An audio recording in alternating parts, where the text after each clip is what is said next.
Еве каде скокаме. Ах, Оливија, Жал ми е. во ред, дојди тука, дојди. Дали знаеш зошто го правиме сево ова за Божик секоја година? Не. Го поставуваме ова за Божик секоја година за да го прославиме раѓањето на Исус. Токму тоа е всушност Божик. Зошто? Затоа што тој беше најважниот подарок што овој свет некогаш го имал. Тој е нашиот спасител.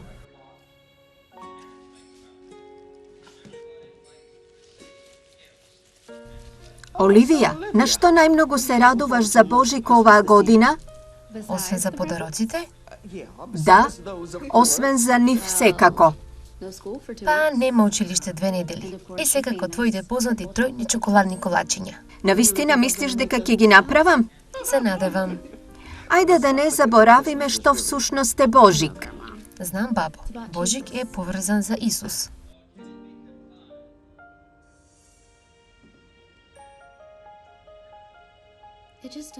Едноставно, оваа година не изгледа како Божик. Мамо, не без баба.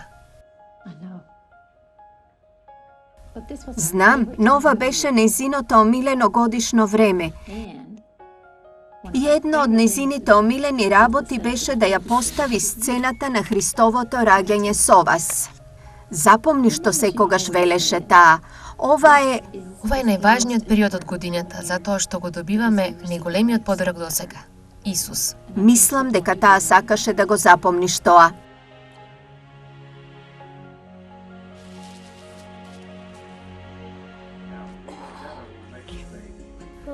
Но што е за ангелот?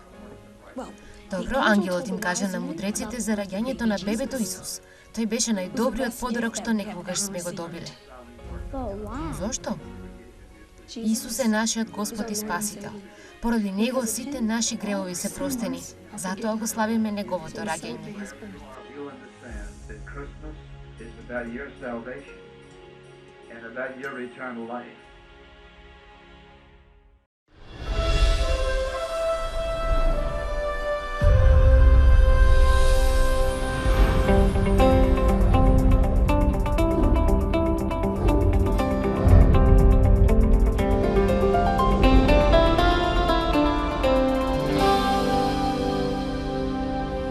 Интач со доктор Чарлс Стенли.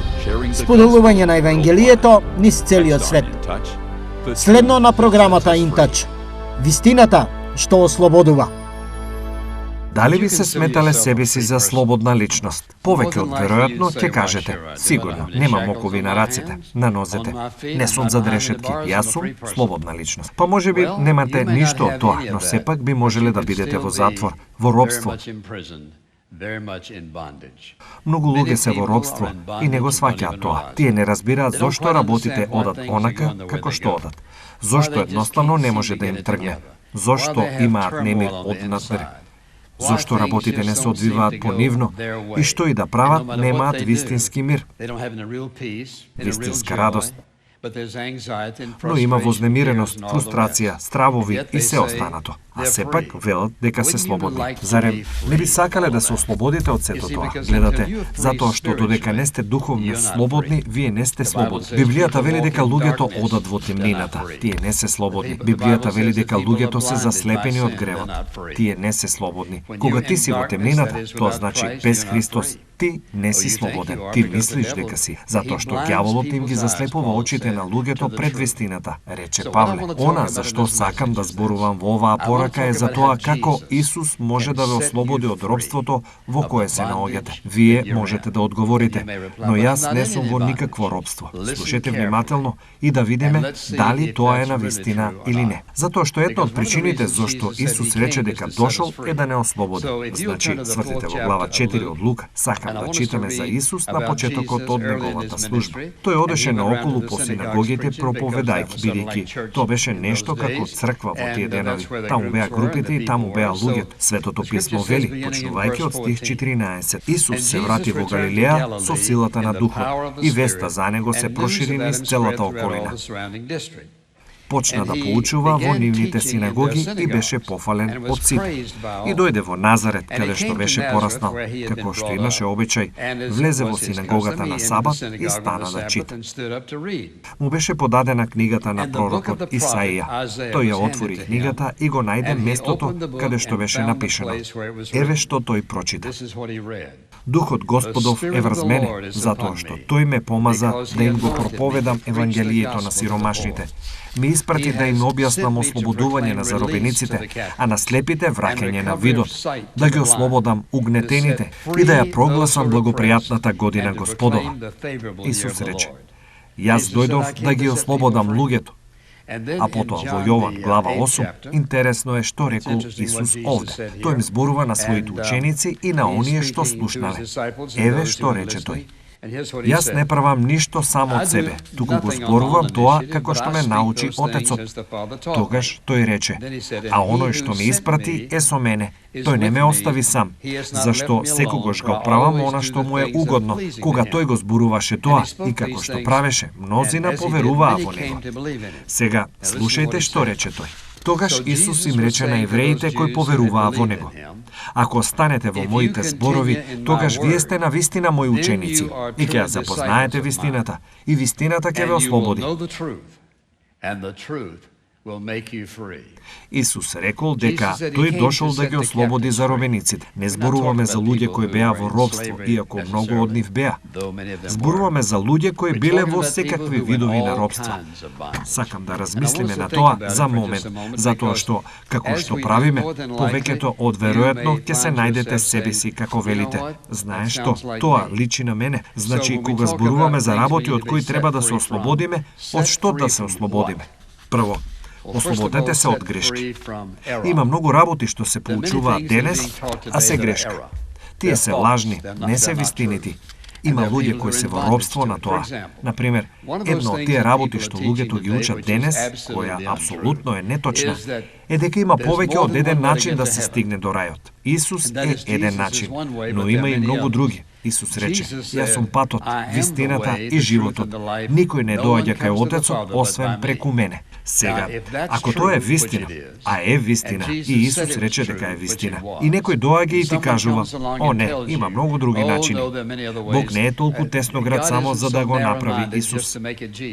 Тогаш, или Исус бил измамник и лажго, или ја кажал вистината. Тој рече: Јас сум патот, јас сум вистината. Тој вели: Јас сум животот.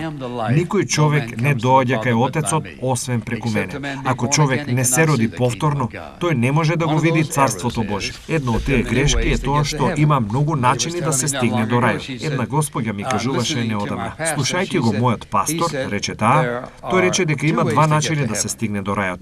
Број 1 преку Исус и второ преку добри дела. Тоа е втора грешка за која сакам да зборувам, во која многу луѓе веруваат. Всушност, мнозинството луѓе веруваат во оваа грешка, а тоа е: ако правам добри дела и Бог е задоволен, јас ќе стигнам во рајот. Сега лесно е за човек да го мисли тоа, затоа што вистината е: сите ние знаеме некого за кого можеме да кажеме: па знам дека јас правам подобро од нив. Вие секогаш можете да се мерите со луѓе и да изгледате прилично добро. Ако Бог избра да не прифати врз основа на нашите добри дела, дозволете ми да ве прашам ова: колку дела?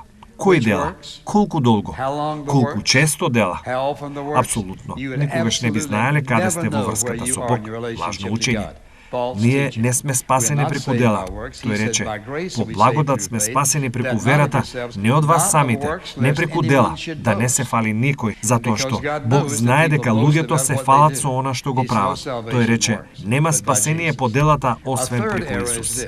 Трета грешка е ова: дека јас сум прифатен во очите на Бог врз основа на мојата изведба. Кога ќе се представам добро, Бог ме прифаќа. Ако не правам многу добро, Бог ме отварва. Ништо не може да биде подалеку од вистината. Повторно, како би знаеле дека сте прифатен ако тоа е врз основа на перформансите, бидејќи сите ние понекогаш можеме да дадеме се од себе, во други моменти не даваме се од себе. Сите ние грешиме на моменти. Ако моето прифаќање се заснова на мојата изведба, јас никогаш нема да знам дали Бог е задоволен или незадоволен, или дали сум прифатен или не прифатен. Значи, уште една од тие грешки е ова: на крај крајот на криштата, Бог е толку добар еден ден затоа што тој е Бог на љубовта. Секој ќе стигне до рајот. Сите ќе стигнат таму на некој начин. Луѓето ќе речат: јас не знам точно како, но сигурен сум затоа што тој е Бог на љубовта, дека тој ќе не одведе сите таму.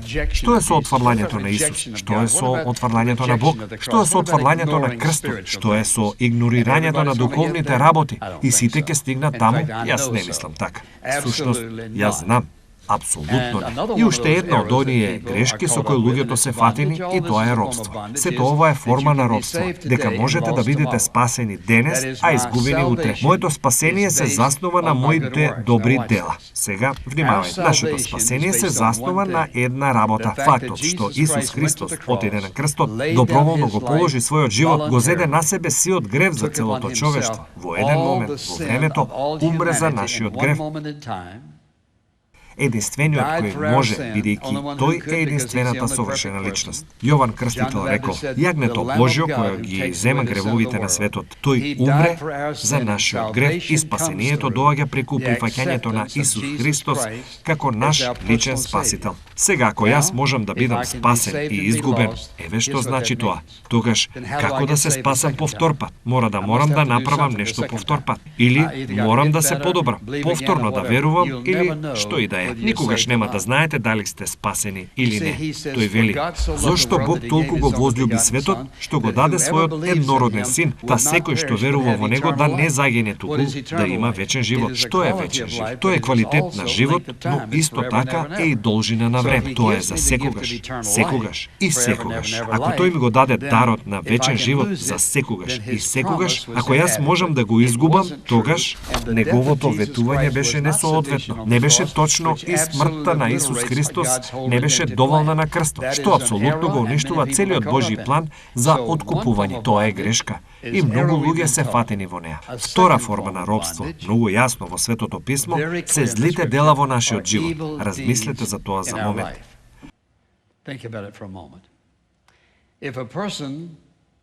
Ако некој пие, тоа е форма на робство, затоа што гледате дека по некое време не може да престане. Ниту еден алкохоличар никогаш не почнал да биде алкохоличар. Ниту еден зависник од дрога не почнал да биде зависник. Ниту една личност која е сексуално зависна никогаш не почнала да биде таква. Тоа се облици на робство. Но истото е и лажењето, кражбата и мамењето и сите форми на нечестност и мрзливост. Сите овие се облици на робство во која влегуваат луѓето. Сега, постои друга форма на робство, а тоа е емоционално робство. Ова е тој вид кој честопати прави толку многу штета што луѓето не сваќаат. Па, која е една од формите на емоционално робство? Една форма на емоционално робство е стравот.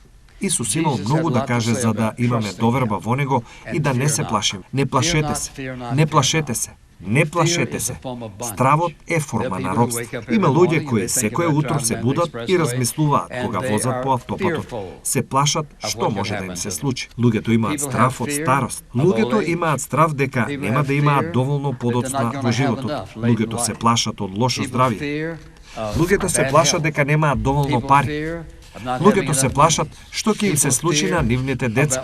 Може да продолжите понатаму со работите од кои луѓето се плашат. Сега велат, тоа не е робство. Па престанете да се плашите. Пробајте. Пробав, но знаеш дека не можеш. Со други зборови, Бог мора да ве избави од духот на стравот. Тоа не е од Бог, тоа е од сатаната. Тој сака да се плаши затоа што видите, се додека се плашите од работи, вие не му верувате на Бог. И тоа е форма на робство, да се плашиш. Потоа се разбира, кога размислувам за сите работи емотивно што не врзуваат, еве едно од најлошите. Љубомората. Љубомората е ужасна форма на робство затоа што, еве, што се случува. Да речеме дека има некој на кој сте љубоморни. Знаеш ли дека другата личност можеби и не го знае тоа, а тебе те боли, страдаш и поминуваш низ секакви емоционални трауми. А другата личност не ни знае дека постоиш, но вие го чувствувате тоа затоа што имате погрешен став кон нив. И така, кога размислувам за робството, мислам на луѓето кои живеат во оваа робство. Вина за минатите постапки. Работи што се случиле во минатото. Ако треба да го направите тоа повторно, нема да го сторите тоа. Ако не можеш да го кажеш, не би го кажал. Ги гледате ситуациите и околностите кои би ги промениле во дел од секундата кога би можеле, но не можете. И така, живеете со вината и со жалењето. Живееш со длабока тага во твоето срце, но сепак живееш со неа. И се чувствувате виновни. Неколку пати тоа сте му го предале на Бог. Господи, ти благодарам што ми прости и знам дека е така, но тогаш го додавате тој збор со 3 букви. Ама, затоа што не можете да го оставите тоа. Што и да се случило во твоето минато, без разлика што е, ти си Божјо дете и си го молел Него да ти прости. Тој ти простил. Сега погледнете. Кога ќе побарате од Него да ви прости, еве што вели тој. Ако ние ги исповедаме нашите гревови, тој е верен и праведен, што значи дека тој секогаш ќе го прави тоа. Значи дека тој има право да го стори тоа. Тој е верен и праведен да ни ги прости гревовите и да не очисти од секаква неправда. Сега, ако тој вели дека ме исчистило тоа, еве што вели тој. Јас нема повеќе да се сеќавам на твојот грев против теб во длабочините на океанот, како што е далеко истокот од запад. Има луѓе кои живеат со жалење за минатото и тие жалења се длабоки, тие се интензивни, емотивни, тие се повредени и болни. И тие не можат да се извлечат од тоа. Ако постојано барате од Бог да ви прости за истото, вие сте во робство на тоа. И второ, вие сте во неверување затоа што навистина не верувате дека тој ви прости. О да, но тоа пак се појавува.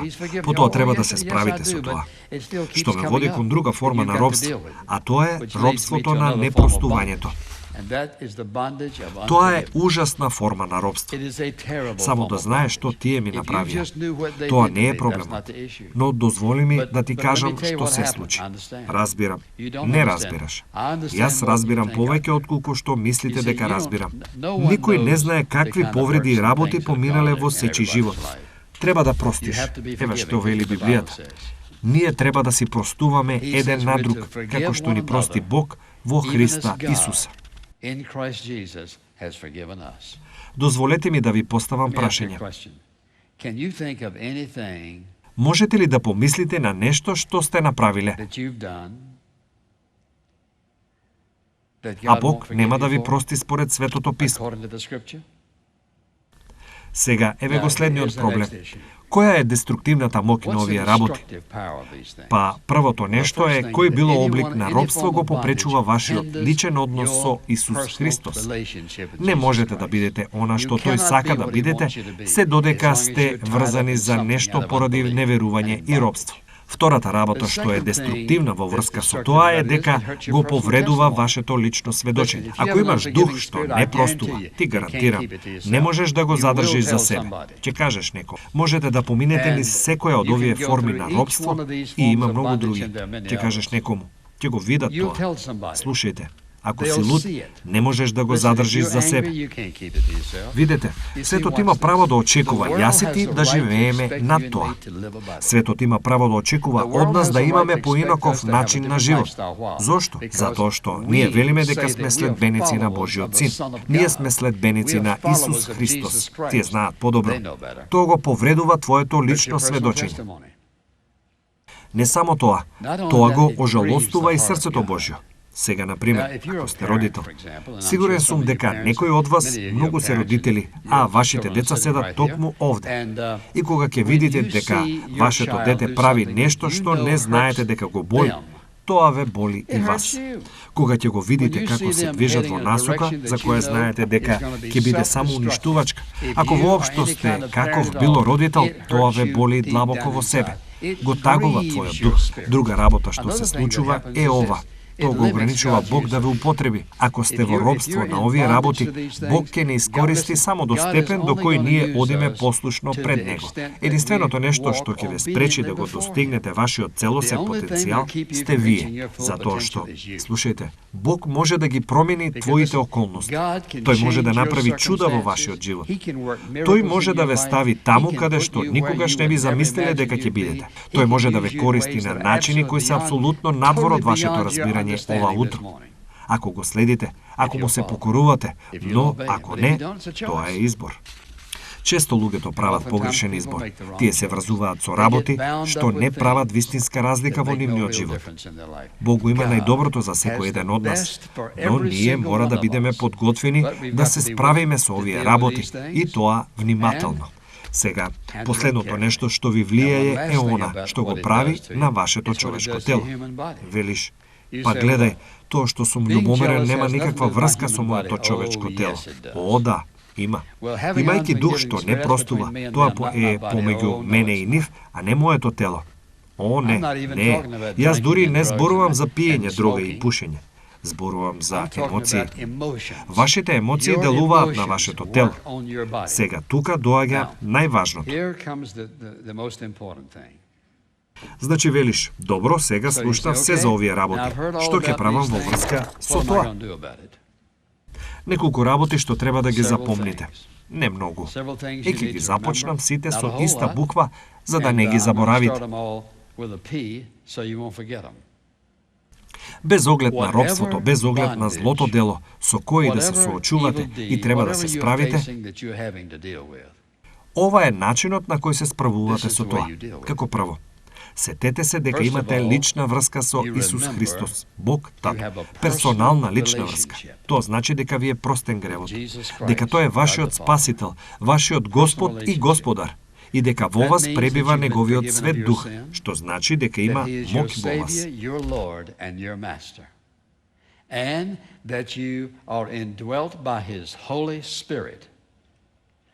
Препознавате дека сте вечно безбедни.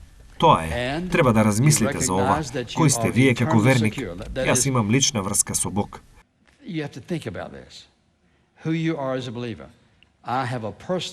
Втората работа е ова. Имам позиција. Која е таа позиција? Мојот став е дека повеќе не сум непријател на Бог. Јас сум Божјо дете. Тоа е мојата позиција. Имам лична врска, имам позиција, Божјо чедо, имам посет. Го имам Светиот Дух кој ќе ме зајакне во секоја околност од животот.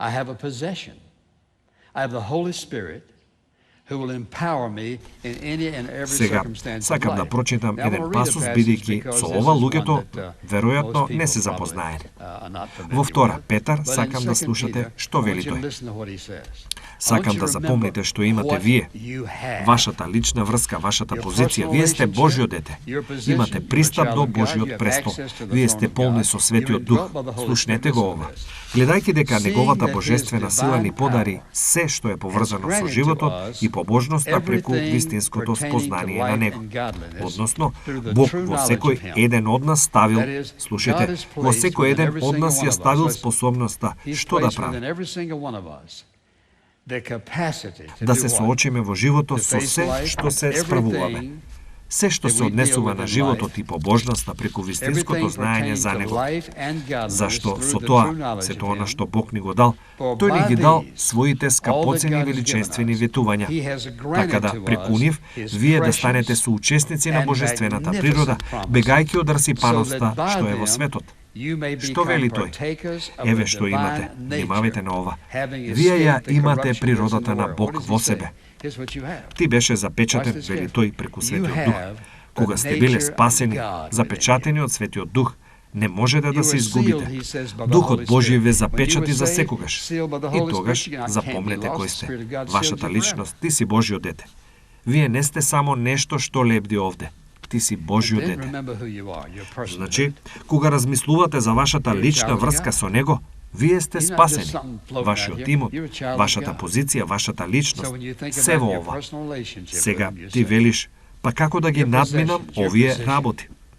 Кога се соочувам со нив, се сеќавам на тие едноставни зборови. Ова сум јас, ова е она што го имам. Ова е мојот пристап до тронот и затоа го отфрлам тоа во мојот живот. Избирам да не чекорам по тој пат. Му благодарам на Бог за Неговото простување и ја прокламирам Неговата победа над ова во мојот живот. Јас имам право да го барам тоа поради тоа кој сум, што имам, каква е мојата позиција и Бог ќе го исполни своето слово. Тој ни даде внатре во вас се што е потребно за да се живее побожен живот. Сега, ти можеби не си христијанин. Велиш, каква врска има тоа со мене? Па, нема многу додека не сте подготвени да ја признаете вашата грешност и дека вашиот грев ве одвоил од Бог. Едното нешто што ви треба пред се, друго во вашиот живот во моментов, без оглед на вашата ситуација, кои да сте, треба да го замолите Господ Исус Христос да ви ги прости гревовите. Не дека врз основа на тоа ќе бидете подобри, врз основа на фактот дека кога тој отиде на крстот, целосно го плати твојот долг за грев.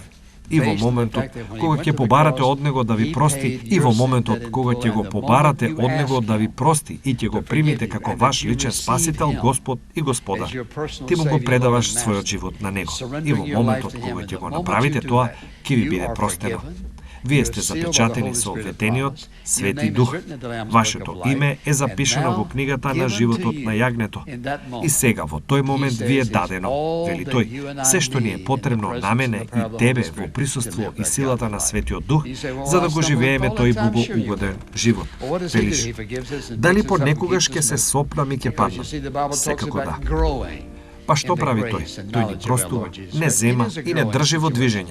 Затоа што видите, Библијата зборува за растање во благодатта и знаењето на нашиот Господ Исус Христос. Никогаш не можете да имате доволно пари, престиж, популарност, позиција или работи за да го заземат местото на Исус Христос во вашиот живот.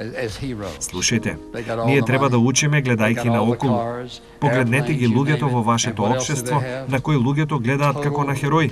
Ги добија сите пари, ги добија сите коли, авиони и што друго имаат. Тотална катастрофа кога станува збор за мир, среќа, радост, задоволство. Знаете зошто го немаат? Затоа што тие се затворени во робството на нештата што самите ги создали. Вие не го сакате тоа во вашиот живот. Вие барате од Господ Исус Христос да дојде во вашиот живот. Тоа е почеток на животот кој трае цела вечност. Ако сте биле благословени од денешната програма, ве молам посетете не на веб страната www.intouch.org.